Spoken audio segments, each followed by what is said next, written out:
right, welcome Forge fans. We're here at the Grudge Match in Pigeon Forge. I got Scott Thomas here. You first saw him Season 2, Episode 3, the Scottish Claymore episode. So, some unique stuff about this episode. This might be the first and probably last time they did coal forges in the studio. Yes. Because that turned out to not be a great idea. No. In fact, it was ironic that when we had all met at the hotel the night before, all the contestants, we were talking about what we would think would be happening, and somebody asked, think they'd use coal forges? I said, no, man, they don't have any venting in there. Right. It would be actually horrible that they would use coal forges. I love them, but I said, there's no way they could put coal forges. They don't have any chimneys in there. Right.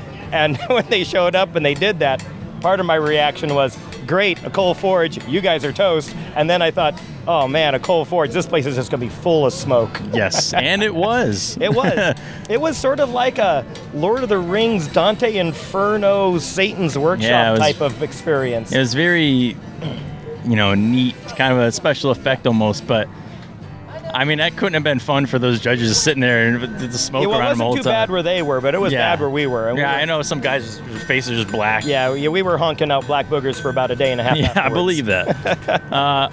One note, you went up against John Wick, acclaimed action man. Was that nerve-wracking at all? Well, I didn't even know who, I didn't even know who John Wick is. I'm not exactly a big, TV movie guy. Yeah. But from what I understand about him and such, he didn't have any guns, so it didn't matter. It's dangerous, yeah. If he had a pistol, then I'd be in trouble. So you decided to make an Egyptian khopesh. Yes. Which was, I don't think I've seen that. No. Made by anyone as their preferred style or what have you, but it kind of made sense for the test. Well, the thing is that my style of forging and the stuff I make is odd historical pieces. And a good friend of mine, Mr. Mike Loades, he had just written a book about the Egyptian chariot. He had his book out, Swords and Swordsmen, and one of the sections was about the Egyptian khopesh. And I thought, everybody makes camp knives, bowie knives, kukris, saxes. I said, I'm just going to make something completely different to show off my forging skills, to go, you know what, not many guys could make one of these things in 3 hours. Right. And the irony is that the episode before us, the khopesh was the take-home final. Yeah. And so they had 5 days to make theirs, and I made mine in, hours. Right, a few hours, yeah. So you didn't have electricity during the first round. Second round, handle round, electricity's back. It seemed like you might have had some trepidation about the grinders there and using those. Yeah, I'm used to using low speed, low power tools, if at all. Most of my work is all power tool free. And I know that with those grinders, you could get in trouble real quick. Yeah. And once you remove material, you can't put it back on. So I was being extra cautious. I took a little longer time. We were also warned that the grinders were getting a little tired by our episode, and if you pushed a little too hard on them, it would cause the motor to reset, and you would have to wait a couple of minutes while the motor cooled down to reset.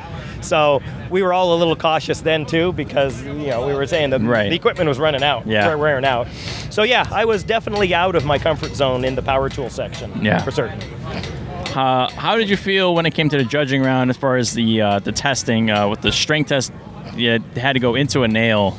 I had no concern about that, really. I was worried a little bit about the heat treatment just because it's difficult to heat treat in a bright environment like that. Right. But I knew my edge geometry was good. I knew my shape would be good for that. If you hit it straight, it would cut right in.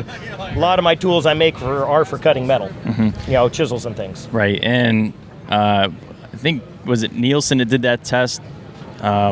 He had a hammer, and of course your blades curve like that, and it's on the inside. And now when they do those types of tests, I think they use like a wooden baton, which of course would have made sense, but it didn't. And then he's like, well, there's some damage on the back. Like, well, yeah, you took a hammer to it, so. Right. And the spine, of course, was soft. Right, exactly. So that's okay. My handle was square, though, and I knew that was going to be a problem, and that was just, an amateur mistake on my part. And the edge held up fine. Yep. Then it came to sharpness test, the sandbag slash. Good balance. Doug liked it. It'll cut, of course. Every time Doug held that blade, he got this big, stupid grin on his face. And to me, that's a win right there. Yeah, that's awesome. So, final round, you have to go home, make a Scottish Claymore. Were you, or have you had, at that point, any experience with long swords like that? I had made up to 36-inch long blade before, but I had a different shop and I had equipment that I could do that in. Right. And when this came around, I had a downsized shop, and I could only do about a 24-inch blade with the equipment I had. And as soon as they said a 41 or 42-inch blade, I'm thinking, uh-oh, I'm in trouble. Because, well, as you saw, I had trouble heating up the whole blade because I had to borrow gas forge. I could only heat up 7 inches at a time, and I ended up with a soft spot. The frustrating part is a year earlier, I had a forge that could heat up 48 inches all at once, and I got rid of it because I'm like, I'm not going to need this. Right. Well, yeah, and of course. That old thing, never throw anything away. Yep. So then you guys go back to the studio. Yep. Kill test. 2 blows on a pig carcass. Yeah. And your blade took a very large bend. Yeah. Right at where the soft spot was. Right. And you said, I'm thinking we're pretty much done. Yep. It will not kill. I thought we were over. I was like, well, that was quick. And they give you an opportunity to straighten a blade. Well, you got to remember, I mean, then Jonathan's exploded, and I went, well, maybe we're both done. I actually thought, truly thought they were going to send us both home and declare no winning. Right. I mean, Jonathan, I kind of like, well, wasn't there something in the contract about that if, nobody wins, nobody wins? So I'm thinking, we're done. The judges are like, all right, we got some free days. We're all going home. Yeah. Although, I guess one was a minor failure, so to speak. One, Well, as they say, it's always better to bend than break. Yep. And I guess you could say that was a tactical decision on my part. I'd rather have a blade that's a little on the softer side than a blade that's a little on the harder side. Because I've seen enough blade sports. I've done enough, martial arts stuff with long swords and things, read enough information about them to know that even if your sword bends, you can still, get back in the action. Right. Like David said, there's plenty of Viking sagas out there that talk about them straightening their blades out in battle and going right back into the thick of things. Yep. So, and it cut that steel. Yeah, it cut into sheet steel, and he said they should have made the pig out of it. Right. Again, I'm good at making tools that cut metal because I make all my tools in my shop. Yep. And cold chisels and punches and hot cuts and things like that. Those are all tools I make. Mm-hmm. So when I had no trouble that I had no fear that it was going to cut the metal just fine. It's just it was too soft in the core right there, which the edges were hard, but the core was just a little too soft, and it just took a set. Yep. So, well, you ended up winning, which is awesome. Yeah, I called that my PETA-approved California safety sword. Yeah, there you go. That guaranteed it'll look good, but it's not going to hurt anybody. No dead pigs were harmed. No dead pigs. Right. And that's the other thing folks don't realize is that pigs hanging up under studio lights for hours on end, those pig hides dry out, and they are hard. Yeah. They're like tough. Guys would make, leatherish armor out of stuff like that. So so I knew those things were tough, and I knew I didn't have a razor edge on my blade because I knew they were going to be cutting something really hard with it. So I erred on the side of having not quite a razor edge. As you saw, it cut through the steel just fine, but for, what I would call fine, delicate hair cutting work, it wasn't quite sharp enough for that. So, and it bent, which sucked. Yeah. But that's okay. Live and learn. It was still a good show. Yeah, he came out with a win. And as I say, it got me $10,000, which, where I live, that's about like 3 tanks of gas and a trip to the movies with popcorn, and you're done. Yeah. So. And then you come back for season 3, episode 11, the Pata. Yeah. That wasn't exactly my finest hour either. So Canoe Damascus, is he just making this crap up? Yeah. Okay, now I've got to clarify something for the fans.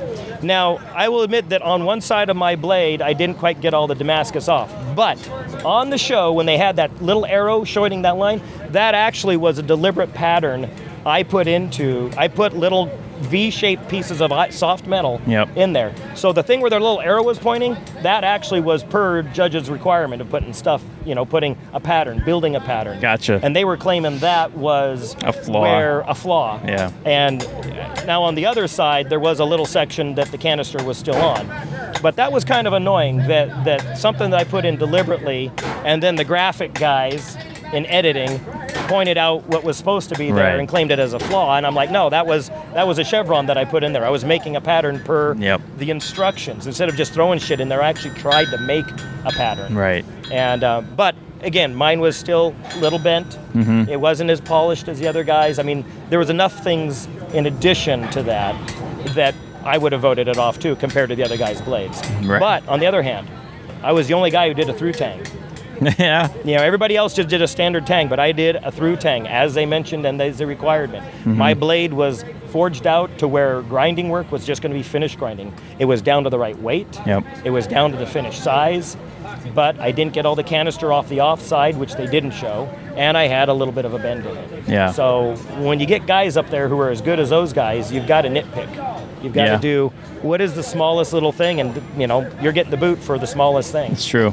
So, but like I said, it's still a good bunch of guys, you know, tough competitors. They were all extremely skilled in what they were doing. And, you know, like I said, I felt kind of like the freshman champion going up against the varsity champions. Yeah. And it was still an honor to do that. Yeah.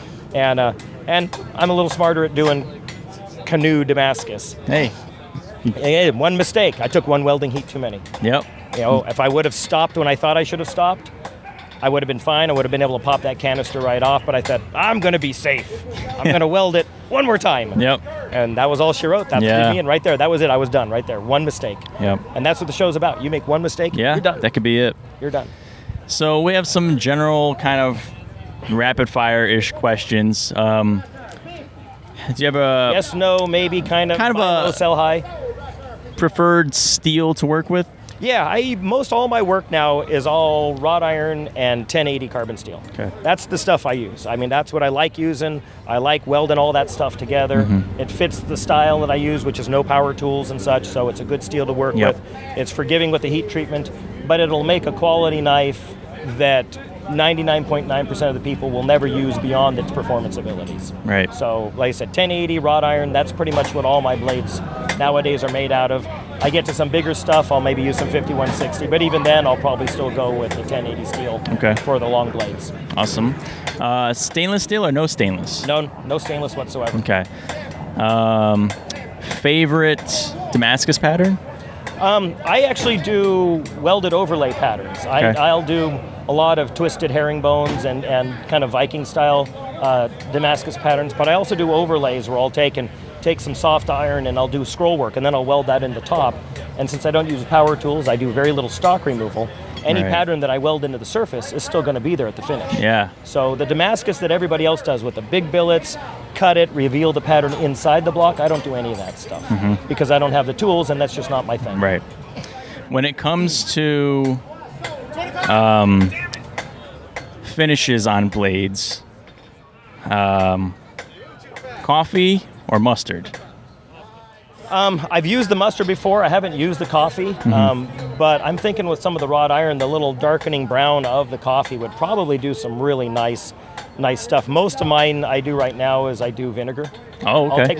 I'll take my blades and I'll just soak them in vinegar for a couple of days. Yeah. And that really, with the wrought iron, that brings the wrought iron out really nice because it's a soft, slower etch. Yeah. So right now I do a lot of vinegar. I do a little bit of the ferric chloride, but primarily all my traditional blades, all the traditional blades are all done in vinegar. Okay, cool. That's it. Alrighty. For this so far, are you going to be going up to do any more forging up there? I don't know if I'm going to be up there. I've been forging at my station all day. Yeah, you have been there all day. And I've been actually making full knives from start to completion using no power tools here at the event. I'm the only guy who's actually making full-on knives from nothing to finish. Here, handles sharpened, heat treated and everything. Dad, I see you looking over there. You're not doing it either, buddy. Don't even give me that. Yeah, I haven't heard your fire forge up once today. So that's the one thing I'm kind of focusing more on, letting people see the whole process from start to finish. How long does it take? I mean, it takes me 4 hours to make a full knife that would be considered, rough, but it's not. But anyways, out of old horseshoers rasp and just some woods that I have here, and everything's just forged out, ground on a pedal grinder, no power tools. But so I'm focusing more on that this time. Last time I was up there all the time. Okay. This time I'm trying to do more, let people see the process, see how things are done. And, you have a knife that you watched get made from start to finish here on site. Yep. Right on. It's been awesome watching you work. Thanks again for coming by. My pleasure. We'll check you guys out later. All right. Good deal. Thanks a lot.